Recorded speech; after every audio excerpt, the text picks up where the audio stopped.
बच्चों, आज हम लोग प्रकाश अध्याय के कुछ बहुविकल्पीय प्रश्नोत्तर को देखेंगे, जिसमें हम लोग परावर्तन और परावर्तित प्रकाश के नियम तथा कैलाइडोस्कोप और प्रिज्म से गुजरती हुई रोशनियों के संबंधित प्रश्नोत्तर देखेंगे। प्रश्न उत्तर के सिलसिला को आगे बढ़ाते हुए हम लोग पहला प्रश्न को देखते हैं। और बहुविकल्पीय प्रश्न उत्तर में हम सबसे पहला प्रश्न जो देख रहे हैं वो है, यदि समतल दर्पण पर पड़ने वाले प्रकाश का आपतन कोण 30 डिग्री है तो परावर्तन कोण क्या होगा। जैसा कि हम लोग जानते हैं आपतन कोण के समान होता है परावर्तन कोण। तो यहाँ हम देख रहे हैं इस प्रश्न के लिए 4 विकल्प दिया हुआ है, 90 डिग्री, 60 डिग्री, 30 डिग्री और 0 डिग्री। तो इससे हम लोग को ये याद करना है कि परावर्तन के जो नियम है उसके अनुसार आपतन कोण जितने होंगे परावर्तन कोण भी उतने ही होंगे। इसलिए सही उत्तर क्या होगा, 30 डिग्री, यानी कि जितना आपतन कोण है। इसके बाद हम लोग देख रहे हैं अगला प्रश्न। अगला प्रश्न में हम देख रहे हैं कि जब हम ड्रेसिंग टेबल के सामने खड़े होते हैं तो हमारा बायां हाथ दाहिना और दायां हाथ बायां लगता है, ये कहा जाता है। इसके लिए 4 विकल्प दिया हुआ है, बाएं दाएं भ्रम, दूसरा विकल्प पार्श्व उल्टा, और तीसरा विकल्प ऊपर नीचे की घटना, और चौथा विकल्प मृग तृष्णा। तो इसका सही उत्तर होगा पार्श्व उल्टा, यानी कि बायां जो है वो हमें दायां लगेगा और दायां जो है बायां लगेगा। जब भी हम समतल दर्पण पे देखते हैं तो ये घटना घटती है। इस घटना को हम लोग लैटरल इन्वर्सन या पार्श्व उल्टा भी कहते हैं। इसके बाद हम देख रहे हैं कि अगला प्रश्न में हम देख रहे हैं कि प्रिज्म से गुजरने वाला प्रकाश 7 रंगों में विभाजित हो जाता है, ये कहा जाता है। इसके लिए विकल्प हम देख रहे हैं, पहला विकल्प फैलाव, दूसरा विकल्प विघटन, तीसरा विकल्प डिवीजन और चौथा विकल्प उपरोक्त में से कोई नहीं। हम जानते हैं कि प्रिज्म से गुजरने के बाद जो सफ़ेद प्रकाश है वो 7 रंग में विभाजित हो जाती है, जिसे हम डिस्पर्सन भी कहते हैं और जिसे हम फैलाव भी कहते हैं। तो इसलिए इसका सही उत्तर होगा विकल्प ए, इसका मतलब फैलाव। अब हम लोग अगला प्रश्न में देख रहे हैं, इंद्रधनुष एक प्राकृतिक घटना है जो दिखा रही है।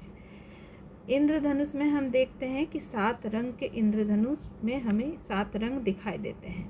और हम जानते हैं कि ये कैसे बनते हैं कि जो पानी के बूंद जो बादल में जब सूरज की रोशनी गुजरते हैं तो उस समय उसके बूंदों से गुजरती हुई फैलाव के कारण हमें ये 7 रोशनी दिखाई देती है। तो यहाँ विकल्प हम देख रहे हैं, पहला विकल्प है प्रतिबिंब, दूसरा विकल्प है विक्षेपण, तीसरा विकल्प है फैलाव और चौथा विकल्प है डाइवर्सन। तो सही उत्तर होगा फैलाव। अगला प्रश्न में हम देख रहे हैं, आँख के रेटिना में वो क्षेत्र जहाँ संवेदी कोशिकाएं नहीं होती है कहलाता है। पहला विकल्प है आइरिस, दूसरा विकल्प है ब्लाइंड स्पॉट, तीसरा विकल्प है कॉर्निया और चौथा विकल्प है डार्क स्पॉट। तो आँख के रेटिना में वो जगह जहाँ संवेदी कोशिकाएं नहीं होती है वहाँ कोई भी प्रतिबिंब नहीं बनते हैं।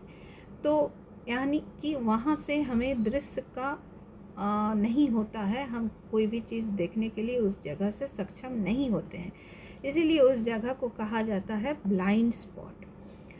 अगला प्रश्न में हम देख रहे हैं कि यदि प्रकाश एक समतल दर्पण पर लंबवत गिरता है तो वो किस कोण से परावर्तित होगा। तो लंबवत गिरता है तो किसी भी रेखा में अगर हम देखते हैं कि किसी भी समतल पे अगर कोई भी समतल दर्पण पे कोई भी प्रकाश जो है वो लंबवत गिर रहा है, यानी कि वो क्या बना रहा है, 90 डिग्री का बना रहा है। तो लंबवत शब्द का ही मतलब हो गया समकोण बना रहा है या 90 डिग्री बना रहा है। तो आपतन कोण और परावर्तन कोण एक ही होगा, तो जिस दिशा से वो आया है ठीक उसी दिशा में वो वापस जाएगा। तो इसीलिए उसका परावर्तित कोण जो है वो क्या होगा, हम लोग देखते हैं। विकल्प है 45 डिग्री, विकल्प बी है 90 डिग्री, विकल्प सी है 180 डिग्री, विकल्प डी है 360 डिग्री। तो सही उत्तर होगा 90 डिग्री, क्योंकि आपतन कोण भी 90 डिग्री था, तो परावर्तित कोण भी क्या होगा, 90 डिग्री होगा। इसके बाद हम लोग देख रहे हैं अगला प्रश्न, निम्नलिखित में कौन एक चमकदार वस्तु नहीं है। विकल्प में हम देख पा रहे हैं कि सूरज, मोमबत्ती, चंद्रमा, ट्यूबलाइट। सूरज जो है वो खुद अपना रोशनी छोड़ती है, मोमबत्ती जलती है तो खुद अपना रोशनी बनाती है और छोड़ती है, और ट्यूबलाइट भी खुद जलती है और उसके जलने के समय खुद उससे प्रकाश जो है निकलते हैं। चंद्रमा का खुद का रोशनी नहीं है, वो सूरज का रोशनी उसके ऊपर परावर्तित होती है तो हमें चंद्रमा चमकती हुई दिखाई देती है। तो इसलिए चंद्रमा की अपनी कोई रोशनी नहीं है, इसीलिए सही विकल्प होगा चंद्रमा, यानी कि ये एक चमकदार वस्तु नहीं है। चमकदार वस्तु हम उसे ही कहेंगे जिसकी अपनी रोशनी होती है। अगला प्रश्न में हम देख रहे हैं कि बहुरूपदर्शक बनाने के लिए हमें चाहिए।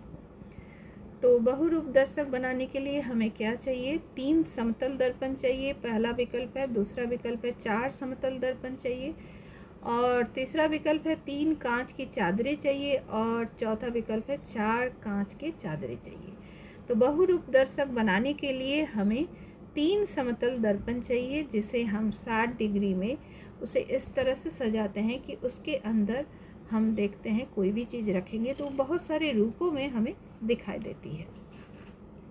अगला प्रश्न में हम देख रहे हैं कि हमारी आँख में कौन सी कोशिकाएं रंग समझने में हमें मदद करती है। तो हम देख रहे हैं कि रिक्त स्थान में कौन सी कोशिका का नाम लिखना है जो रंग को समझ सकती है। विकल्प 1 में है रॉड, विकल्प बी में है शंकु, और विकल्प सी में है छर और शंकु दोनों, और विकल्प डी में है ना तो छर और ना ही शंकु। ऐसे में सही उत्तर है वो विकल्प बी, यानी कि शंकु। हम जानते हैं कि विकल्प रॉड जो है वो जो भी सफ़ेद काला में समझती है चीज़ों को, और शंकु जो है वो रंगों को समझती है।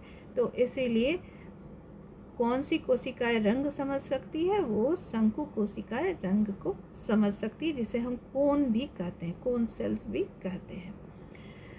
इसके बाद हम देख रहे हैं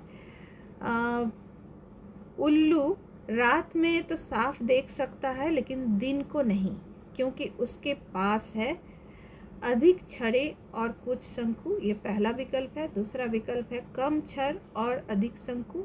तीसरा विकल्प है अधिक छड़े और अधिक शंकु, और चौथा विकल्प है कम छड़ और कम शंकु।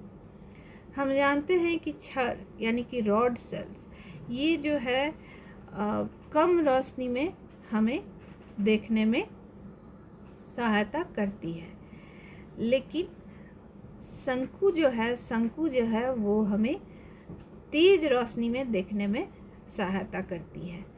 तो अगर छड़ ज़्यादा है और शंकु कम है, ऐसे में क्या होगा, वो दिन में ठीक से नहीं देख पाएगा क्योंकि शंकु कम है, और छड़ कम रोशनी में ज़्यादा देखने में सहायता करता है। इसीलिए अधिक छड़ रहने के चलते ये रात में साफ साफ देख पाएगा, कम रोशनी में भी साफ साफ देख पाएगा। अगला प्रश्न हम लोग देख रहे हैं, निम्नलिखित में से किसका परिणाम विसरित परावर्तन होता है।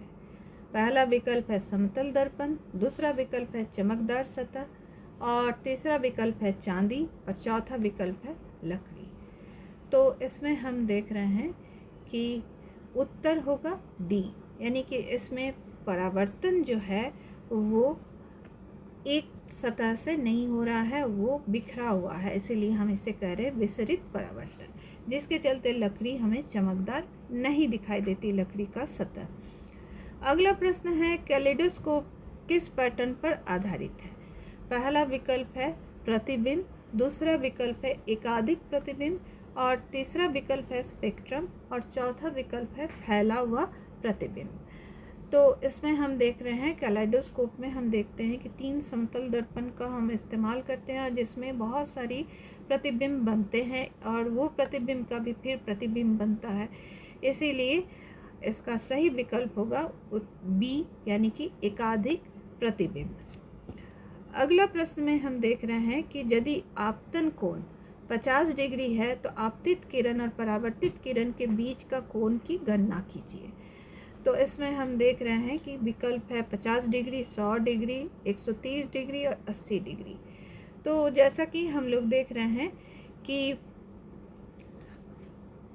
आपतित किरण और परावर्तित किरण, तो आपतित किरण जो है वो कितना हो जा रहा है हमारा, ये हो जा रहा है 50 डिग्री, और आपतित किरण और परावर्तित किरण दोनों एक ही होते हैं, तो ये भी हो जा रहा है 50 डिग्री, ये भी 50। तो दोनों के बीच का, यानी कि आपतित किरण और परावर्तित किरण, ये दोनों के बीच का जो कोण होगा वो क्या होगा, 50 + 50 यानी कि 100 डिग्री।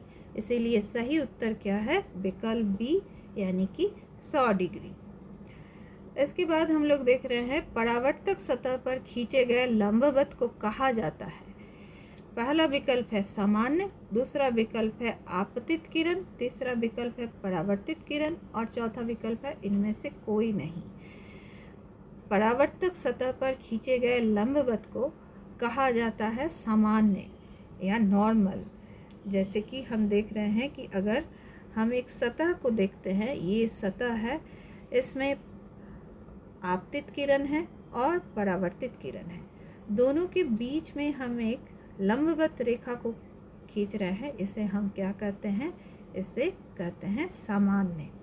इसीलिए सही उत्तर होगा इसका विकल्प ए, यानी कि सामान्य। दृष्टिबाधित लोग पढ़ और लिख सकते हैं, ये अगला प्रश्न। इसमें पहला विकल्प डिजिटल पेन, दूसरा विकल्प इलेक्ट्रॉनिक राइटर, तीसरा विकल्प ब्रेल सिस्टम और चौथा विकल्प हियरिंग एड।